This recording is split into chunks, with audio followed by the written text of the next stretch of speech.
আসসালামু আলাইকুম। আমি প্রফেসর ডক্টর সেলিনা আক্তার, স্ত্রীরোগ বিশেষজ্ঞ। আপনাদের সবাইকে শুভেচ্ছা জানাচ্ছি। আমরা আজকে জানব যে জরায়ুর মুখের ক্যান্সার কাদের বেশি হয়। তার আগে জরায়ুর মুখের ক্যান্সার সম্পর্কে আমরা একটু জেনে নিই। জরায়ুর মুখের ক্যান্সার এখন সবারই মোটামুটি ধারণা আছে যে জিনিসটি কী। কারণ আমাদের মতো উন্নয়নশীল দেশে মেয়েরা সবচেয়ে বেশি যে ক্যান্সারে আক্রান্ত হয়ে মারা যায় সেটি হচ্ছে জরায়ুর মুখের ক্যান্সার।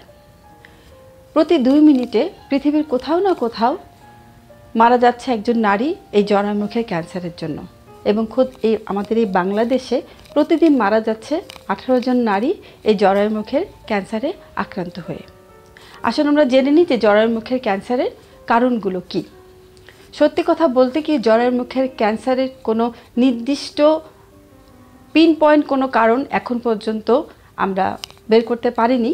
তবে ধারণা করা হয় যে জরায়ুর মুখের ক্যান্সারের প্রধান যে কারণ সেটি হচ্ছে HPV ইনফেকশন, যাকে আমরা বলে থাকি হিউম্যান প্যাপিলোমা ভাইরাস ইনফেকশন।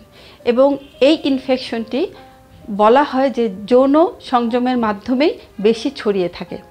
কিন্তু এছাড়াও যদি HPV ইনফেকশন আছে এমন কোনো জিনিসপত্র, যেমন টাওয়েল, আন্ডারগার্মেন্টস যদি অন্য কেউ ব্যবহার করে, তাহলেও কিন্তু সেই HPV ইনফেকশন দিয়ে আক্রান্ত হওয়ার সম্ভাবনা থেকেই যায়। সুতরাং আমরা দেখতে পাচ্ছি যে 70 থেকে 80% যে কারণে জরায়ুর মুখের ক্যান্সার হয় তা হচ্ছে HPV ইনফেকশন। এছাড়াও আরও কিছু কারণ আছে জরায়ুর মুখ ক্যান্সার হওয়ার জন্য, যে কারণগুলোকে আমাদের অবশ্যই মনে রাখতে হবে এবং তার দিকে মনোযোগ দিতে হবে। যেমন প্রথমেই আমি বলতে চাই যে বাল্যবিবাহ বন্ধ করতে হবে। কারণ দেখা গেছে যে বাল্যবিবাহ যখন হয় তখন একটি মেয়ের জরায়ুর মুখের যে অবস্থান থাকে সেই সময় যদি তার যৌন এক্সপোজার হয়, তাহলে ওখানে ক্যান্সারের যে কারণগুলো সেগুলো আরও বেশি প্রকট হয়ে দেখা দেয়। এবং বাল্যবিবাহ হওয়ার আরেকটি ফল হচ্ছে ঘন ঘন বাচ্চা হওয়া এবং অনেকগুলো বাচ্চা হওয়া।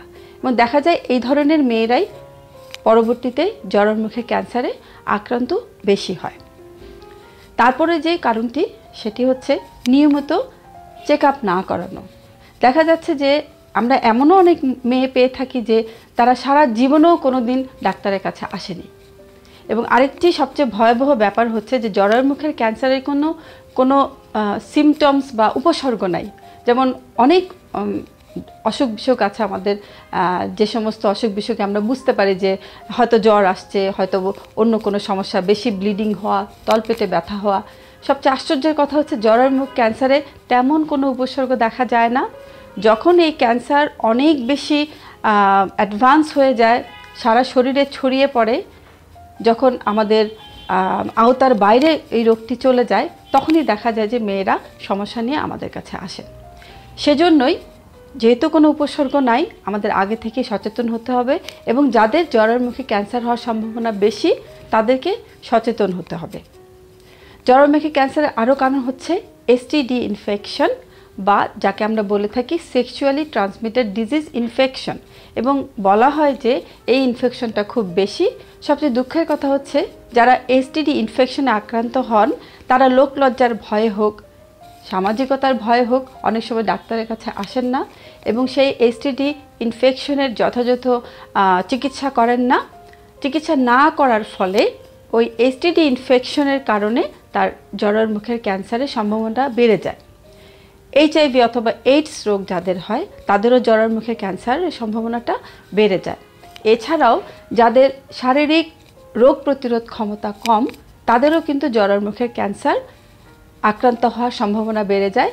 যেমন আমরা বলতে পারি কিডনি ট্রান্সপ্লান্ট যাদের করা হয় তারা সাধারণত কিছু মেডিসিন খান, অথবা যারা লম্বা সময় ধরে স্টেরয়েড নিয়ে থাকেন তাদেরও শারীরিক যে রোগ প্রতিরোধ ক্ষমতা সেটা কমে যায়। তো যাদের শরীরে রোগ প্রতিরোধ ক্ষমতা কমে যায় তাদেরই এই জরায়ুর মুখ ক্যান্সার বা সার্ভাইকাল ক্যান্সারে আক্রান্ত হওয়ার সম্ভাবনা খুব বেশি পরিমাণ বেড়ে যায়। এছাড়াও যদি কোনো পুরুষের একাধিক স্ত্রী সঙ্গী থাকে, তাহলে সেই পুরুষের যে স্ত্রী থাকে তারও কিন্তু জরায়ুর মুখের ক্যান্সারের সম্ভাবনা বেড়ে যায়। এছাড়া এমন কোনো ব্যক্তি যার প্রথম স্ত্রী জরায়ুর মুখ ক্যান্সারের কারণে মারা গেছে, তার কিন্তু দ্বিতীয় স্ত্রীরও জরায়ুর মুখে ক্যান্সার হওয়ার সম্ভাবনাটাও অনেক অংশে বেড়ে যায়। সুতরাং আমরা যদি এই যে জরায়ুর মুখে ক্যান্সারের যে কারণগুলা সেগুলো যদি জানতে পারি, তাহলে আমরা খুব তাড়াতাড়ি এবং খুব সহজে জরায়ুর মুখে ক্যান্সার প্রতিরোধ করতে পারবো। এখানে আমি আরেকটা কথা বলা হয়নি আমার, যে ধূমপান করলেও কিন্তু সার্ভাইকাল ক্যান্সার বা জরায়ুর মুখের ক্যান্সারের সম্ভাবনা বেড়ে যায়। কারণ ধূমপায়ীদের রক্তে নিকোটিনের যে পরিমাণ সেটা যদি বেড়ে যায়, সেটারও কিছু প্রভাব আছে জরায়ুর মুখে, যার জন্য জরায়ুর মুখের যে প্রতিরোধ ক্ষমতা সার্ভাইকাল ক্যান্সার অথবা এইচপিভি ইনফেকশন হওয়ার সেটার সম্ভাবনাও বেড়ে যায়। সুতরাং এই জরায়ুর মুখ ক্যান্সার হওয়ার যে কারণগুলো সেগুলো আমাদের প্রথম বুঝতে হবে, বুঝে সেভাবে তার প্রতিকার করতে হবে। এবং প্রতিকার করার জন্য যে যে পদ্ধতি আছে, যে যে উপায়গুলো আছে, সেগুলো আমাদেরকে জানতে হবে। আমি হয়তো অনেক কথা বললাম, তারপরেও হয়তো আরও অনেক কথা থেকে যায়। তো সবার প্রতি আমার অনুরোধ থাকবে, আপনাদের স্ত্রী, আপনাদের মা বোন এবং মা বোন যারা শুনছেন তাদের প্রতি আমার অনুরোধ থাকবে যে নিয়মিত স্ত্রীরোগ বিশেষজ্ঞের কাছে আসুন, আপনার জরায়ুর মুখটি পরীক্ষা করিয়ে নিন। এখন সরকারি লেভেলেও ফ্রি পরীক্ষা করা হয়, যেমন ভায়া টেস্ট, প্যাপ টেস্ট করা হয়, বিনামূল্যেই করা হয়। সে সমস্ত জায়গায় আপনারা বিনামূল্যে আপনাদের পরীক্ষা করাতে পারেন এবং নিজেকে রক্ষা করতে পারেন এই ভয়াবহ মরণ ব্যাধি থেকে। সবশেষে বলতে চাই, বর্তমানে বাংলাদেশে জরায়ুর মুখ ক্যান্সার প্রতিকারের জন্য যে ভ্যাকসিন দুটি আছে, সে দুটি এখানে পাওয়া যায়। আপনারা দুটির যে কোনো একটি নিতে পারেন। এই ভ্যাকসিন নিলেও বলা হয় যে 70 থেকে 80% সম্ভাবনা আছে ক্যান্সার থেকে মুক্তি হওয়ার। সুতরাং আমরা যে জরায়ু ক্যান্সার থেকে রক্ষা পাওয়ার যে উপায়গুলো এক এক করে বললাম, আমরা যদি সবগুলো উপায় একসাথে করি, তাহলে সেই দিন খুব বেশি দূরে না যেদিন আমরা বলবো যে বাংলাদেশে জরায়ু ক্যান্সারের হার 0%। সবাই সুস্থ থাকুন, ভালো থাকুন। আজকে এখানেই বিদায়।